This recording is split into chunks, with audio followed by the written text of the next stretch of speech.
ETF index mutual funds నేర్చుకుని stock మార్కెట్లో రాణించాలనుకుంటున్నారా? వెంటనే ఈ నెంబర్కి కాల్ చేయండి.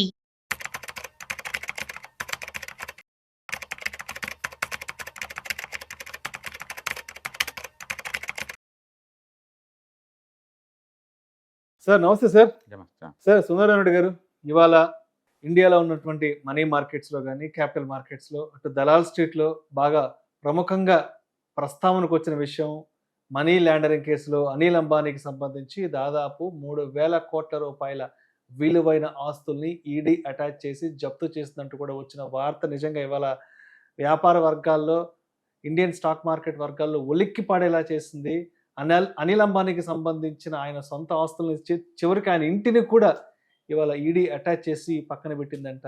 ఏంటి అసలు అనిల్ అంబానీ పరిస్థితి ఇలా దిగజారిపోయిందంటారు? మామూలుగా అయితే ఈ కార్పొరేట్ లో ఇలాంటి కేసులు వచ్చినప్పుడు ఆస్తులు అటాచ్ చేయడం అనేది మామూలు ఇష్యూ అండి. ఇక్కడ ఉండే ఇళ్ళతో సహా అన్నప్పుడు న్యాచురల్ గానే ఆ ఎఫెక్ట్ ఉంటుందండి. ఎందుకంటే కార్పొరేట్ ఆఫీసులు కాదు ఇక్కడ, నివాసం ఉంటున్న ముంబైలో ఇల్లు, మళ్ళీ రిలయన్స్ సెంటర్లో ఢిల్లీలో ఉంది, హైదరాబాద్లో ఉన్నాయి, తూర్పుగోదావరిలో ఉన్నాయి, అన్ని 40 ప్రాపర్టీస్ సీజ్ చేశారు. వాటి మొత్తం కాస్ట్ ఎంత అంటే 3,084 కోట్ల వర్త్ అనమాట. ఇవన్నీ కలిపి కూడా ఈ రెండు మొత్తం కలిపి ఒక కేసేనండి. ఎస్ బ్యాంక్ వాళ్ళు ఫ్రాడ్ చేసిన కేసులు అనమాట. వీళ్ళు ఎస్ బ్యాంక్ నుంచి రిలయన్స్ హోమ్ ఫైనాన్స్ కోది అండ్ రిలయన్స్ కార్పొరేట్ ఫైనాన్స్ ఈ రెండింటి కోసం వాళ్ళు అక్కడ అప్పు చేశారనమాట.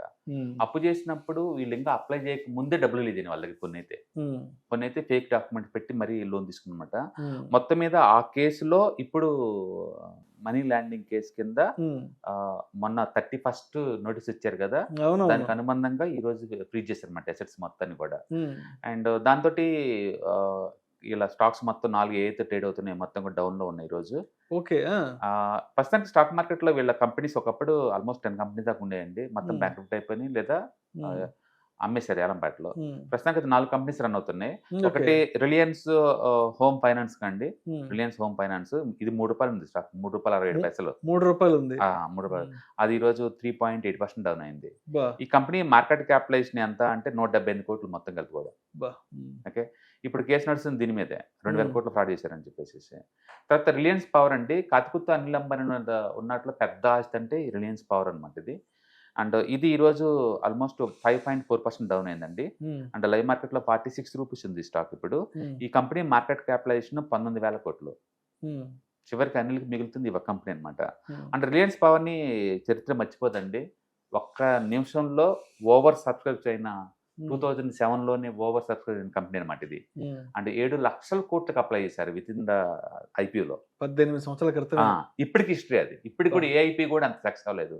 అంటే అప్పట్లో ఒక బిజినెస్ మ్యాన్ ఒక హవా ఎంత నడుస్తుంది, వాళ్ళు తలుచుకుంటే సెకండ్స్ లో ఎంత డబ్బు వసూలు చేయగలుగుతారు దగ్గర నుంచి, వాళ్ళంటే బిజినెస్ ఎంత నమ్మకం పబ్లిక్ అనే దానికి ఒక క్లాసిక్ ఎగ్జాంపుల్ అనమాట. ఎవరు మర్చిపోలేరు.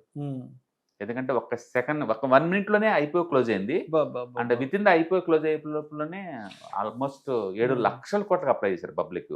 వీళ్ళు అడుగుతుంది ఎంత అండి, 11,000 కోట్లకి ఏమి అడిగారు ఆ రోజులు అంతే. ఇది అప్పట్లో 2007లోనే చాలా పెద్ద రేట్ అనమాట అది. ఇప్పుడు లాస్ట్కి 46 రూపీస్ దగ్గర ఉంది స్టాక్. అప్పట్లో అమ్మింది 460 రూపీస్కి ఏమనుకుంటా.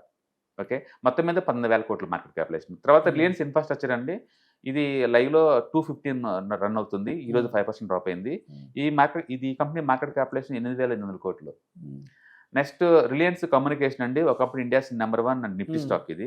ప్రస్తుతానికి ₹1.30 రన్ అవుతుంది లైవ్ మార్కెట్ లో. అన్ని డబుల్ డిజిట్, సింగిల్ డిజిట్, చివరికి రూపాయికి వచ్చేసాయి. ఆ రూపాయలు కూడా మళ్ళీ ఈ రోజు 2.2% డౌన్ అయింది. రూపాయలు కూడా ఇవాళ 2.2% డౌన్ అయింది. ఈ కంపెనీ మార్కెట్ క్యాపిటలైజేషన్ 367 కోట్లు. మొత్తం మీద ఈ టోటల్ ఈ 4 కంపెనీలో కతికుతో వర్క్ చేస్తున్నాయి అనుకుంటే Reliance power and Reliance infrastructure ఉండే అనమాట. 4 కంపెనీల మార్కెట్ క్యాపిటలైజేషన్ మొత్తం కలిపి రఫ్గా అరౌండ్ 30,000 కోట్లు ఉంటుంది. ఈ 30,000 కోట్లు అంటే ఎంత అంటే రిలయన్స్ ఇన్ఫ్రాస్ట్రక్చర్ అన్నయ్య రిలయన్స్ ఇన్ఫ్రాస్ట్రక్చర్ 1 year ప్రాఫిట్ 75,000 కోట్లు ఉంటుందండి. జస్ట్ ప్రాఫిట్ 1 year ప్రాఫిట్ 75,000 కోట్లు ఉంటుంది. ఒకప్పుడు ఇద్దరు అన్నదమ్ములు సమానంగా ఆస్తి పంచుకున్నారు. ఇవాళ మనోడు జీరో అయిపోతున్నాడు. 25 ఏళ్ల క్రితం ఇద్దరు. అవును. ఇలాంటిది సొంత ఇల్లు కూడా బ్యాంక్రప్ట్ చేసేలాగనమాట. అంటే గుర్తుపెట్టుకుని చాలా కేసులు ఉన్నాయి. ఇంకా ఇది ప్రస్తుతానికి ఎస్ బ్యాంక్లో 5,000 కోట్లు ఫ్రాడ్ చేసిన కేసుల్లో వచ్చిన నోటీసులు అన్నమాట ఇవి. మొన్నటికి మొన్న రిలయన్స్ కమ్యూనికేషన్ కి సంబంధించి కూడా ఒక న్యూస్ మాట్లాడుకున్నాం కదా, 2006 నుంచి నిధుల మళ్లింపుకు సంబంధించి. అవును మొత్తం 45,000 కోట్లు నిధులు మళ్లించారని చెప్పి కేసులు నడుస్తున్నది. సో అయితే అసలు సుందరరామరెడ్డి గారు అంటే అసలు ఎలా చూడొచ్చు కంప్లీట్ ఈ అనిల్ అంబానీకి సంబంధించిన సినారియోని ఏం అర్థం చేసుకోవాలంటారు? బేసికల్గా ఒక ఫైనాన్షియల్ డిసిషన్ మేకింగ్ ప్రాపర్గా లేకపోయినా అండ్ మనిషి ఒకేసారి టూ మనీ డైవర్సిఫికేషన్స్ తీసుకున్న ఒక దాంట్లో కాకుండా ఎక్కువ బిజినెస్ ఏంటంటే ఫార్వర్డ్ ఇంటిగ్రేషన్ లేదా బ్యాక్వర్డ్ ఇంటిగ్రేషన్ ఒక యాంగిల్లో పోతారు. అన్రిలేటెడ్ బిజినెస్ ఎవరు దిగరు. దిగితే చరిత్రలో చేతులు కాల్చిన సంగతి చాలా కనపడతాయి. ఎగ్జాంపుల్ హెరిటేజ్ వాళ్ళు రిటైల్లోకి ఎంటర్ అయ్యారు, చేతులు కాల్చుకొని మళ్ళీ దాన్ని బిగ్ బజార్లో కమ్మేసుకొని బ్యాక్ వచ్చేసారు. ఓన్లీ డైరీలోనికి వచ్చినారు, బాగా రన్ చేస్తున్నారు బిజినెస్. అంటే భారతీయ ఎయిర్టెల్ వాళ్ళు వాల్మార్ట్ తో టైప్ అయ్యి వాళ్ళు ఏం చేస్తారు, రిటైల్ చేతులు కాల్చుకున్నారు, మళ్ళీ తిరిగి వచ్చేసి రిటైల్ దీంట్లో టెలికాంలోకి కూర్చున్నారు, షైన్ అయ్యారు. దాని మీద ఏంటంటే చరిత్ర చెప్పి నిజమేంటంటే మీరు ఏదైనా ఒక బిజినెస్ తీసుకుంటే దాని రిలవెంట్ ఉండాలి తప్ప అవతల టూ మచ్ వర్టికల్స్ వెళ్ళకూడదు అని, అంటే మనకు సంబంధం లేని వాటికి అడుగు పెట్టకూడదు అడుగు పెట్టకూడదు అని. ఒకరు అడుగు పెట్టినా సరే సక్సెస్ అనేది చాలా రేర్ అనమాట. మనోడు ఫినాన్స్ ఉంది, క్యాపిటల్ మార్కెట్ లో ఉన్నాయి, ఆయిల్ అండ్ గ్యాస్, పవర్ ఉంది, ఎంటర్టైన్మెంట్ ఉంది, సినిమా స్క్రీన్స్ ఉన్నాయి, ఒకటి కాదు పొలిటికల్ కెరీర్. ఇన్ని వర్టికల్స్ మీద అంటే కష్టం ఎఫిషియన్సీ లేకుండా. అండ్ డిసిషన్ మేకింగ్ ప్రాపర్గా లేకపోతే ఇదే జరిగింది. కాకపోతే బాధ కలిగించే విషయం ఏంటంటే అదే ముంబైలో అదే అన్నకి ఎదురు కూర్చుని ఒకళ్ళేమో ఇలా పైకి వెళ్తుంటే ఒకళ్ళేమో ఇలా కిందకి వెళ్ళిపోవటం, ఇలా కిందకి వెళ్ళిపోయి రెండు ఇదే అయిపోతారు అనమాట. అండ్ ఫ్లాషీ లైఫ్ స్టైల్ ఉన్న బిజినెస్ మ్యాన్ ఎవరు సస్టైన్ అవ్వదు అనమాట.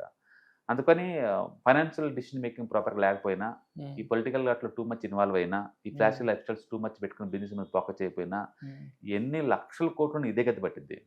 అందుకని మన చరిత్రని మనం ఏ ఇంట్లో పుట్టాం దాన్ని బట్టి ఉండదు, మన యొక్క ఎఫిషియన్సీని బట్టి ఉంటుంది. రెండోది ఫ్యామిలీ కూడా బ్యాక్గ్రౌండ్ ఉండాలి. ఫిల్మ్ స్టార్ చేసుకుంటే అందరికి ఎక్కువ ఇలానే కదా పెడుతుంది ఎక్కువ మందికి. ఎందుకంటే ఆ గ్లామర్స్ వాళ్ళు మనకు కనపడే గ్లామర్ వేరు, దాన్ని మెయింటైన్ చేసే కాస్ట్ వేరే ఉంటుంది. బహుశా మనోడు మూవీలోకి ఇన్వాల్వ్ కాకుండా ఉంటే అంతగా అయ్యేది కాదేమో. యాడ్ ల్యాబ్స్ కొనకుండా ఉన్నా, అండ్ యాడ్ ల్యాబ్స్ ఇండియా మొత్తం మీద స్క్రీన్స్ 700 స్క్రీన్స్ ఆ రోజుల్లో ఇండియాస్ నెంబర్ 1 ఎగ్జిబిషన్ ఉన్న, ప్లస్ స్టీవెన్ స్పిల్బర్గ్ తో కలిపి సినిమాలు తీపోయినా ఇంత ఉండపోవచ్చేమో తెలియదు. ఒకటని కాదు, టెక్నాలజీ కూడా ఎత్తుకుంటా అందరూ వరల్డ్ వైడ్ గా జిఎస్ఎం టెక్నాలజీ అయితే మనోడు సిడిఎంఏ టెక్నాలజీకి వెళ్ళటం ఇంకోటి. ఒకటని ఏం చెప్తాం, ఏదో మూలిగే తాటిపట్లు పడ్డట్టు అన్ని పడ్డాయి, ప్రాపర్ ప్లానింగ్ లేదు. అన్నిటికి మించి ఈ ఫ్రాడ్ అనేది ఎవరు టాలరేట్ చేయలేరు. ఈ ఫ్రాడ్ అనేది ఎవరు టాలరేట్ చేయలేరు. ఎస్ బ్యాంక్ దివాలా తిట్టిందంటే కేవలం వీళ్ళ కారణం. సో అట్లా ఒకదానికి ఒక ట్రిపుల్ ఎఫెక్ట్స్ పడి మొత్తం ఇది అయిపోయింది అనమాట. అండ్ ఒకవైపు ఏమో ఎథికల్గా ఉన్న వాళ్ళు బాగానే సంపాదించుకుంటే బాగానే గ్రో అవుతుంటే, ఈ వైపు నుంచేమో వీళ్ళు ఇలా ఇది అయిపోవటం అనమాట. సో ఈ అన్నదమ్ముల మధ్య పోరు అన్ని చోట్ల ఉన్నట్టే ఇక్కడ కూడా ఒకడు హీరో ఒకడు జీరో లాగా వెళ్తున్నారు. అంటే ఒకప్పుడు ఫోర్బ్స్ లిస్ట్ లో రిచెస్ట్ పర్సన్ గా ఉన్న బిగ్గెస్ట్ పర్సన్ గా ఉన్న పర్సన్ ఇవాళ తన ఇంట్లో తన ఉండడానికి కూడా అవకాశం లేని సిచ్యువేషన్స్ లోకి జారిపోయారు. Thank you sir, thank you so much Sundararamareddy గారు. హాయ్, నేను మీ సుందర రామిరెడ్డి. ఈ వాలటిలిటీ మార్కెట్లో మనీ ఎలా మేక్ చేయాలని ఆలోచిస్తున్నారా? అంటే స్టాక్ మార్కెట్ బాగా బ్లీడ్ అవుతున్న ఈ టైంలో పోర్ట్ఫోలియోస్ అన్ని కూడా బ్లీడ్ అవుతున్నాయా? అండ్ ఈ వాలటిలిటీని ఎలా హ్యాండిల్ చేయాలి, లాంగ్ టర్మ్లో మంచి పోర్ట్ఫోలియో ఎలా బిల్డప్ చేయాలో ఆలోచిస్తున్నారా? అలాంటి వాళ్ళ కోసమే ఈ వెబినార్. రాబోయే ETFs, index funds and mutual funds వెబినార్లో పార్టిసిపేట్ చేయండి. మీ నాలెడ్జ్ పెంచుకొని రిస్క్ని మినిమైజ్ చేసుకోండి. స్టాక్ మార్కెట్లో ఉన్న ఇలాంటి వాలటిలిటీని ఎలా హ్యాండిల్ చేయాలో తెలుసుకోండి. Thank you.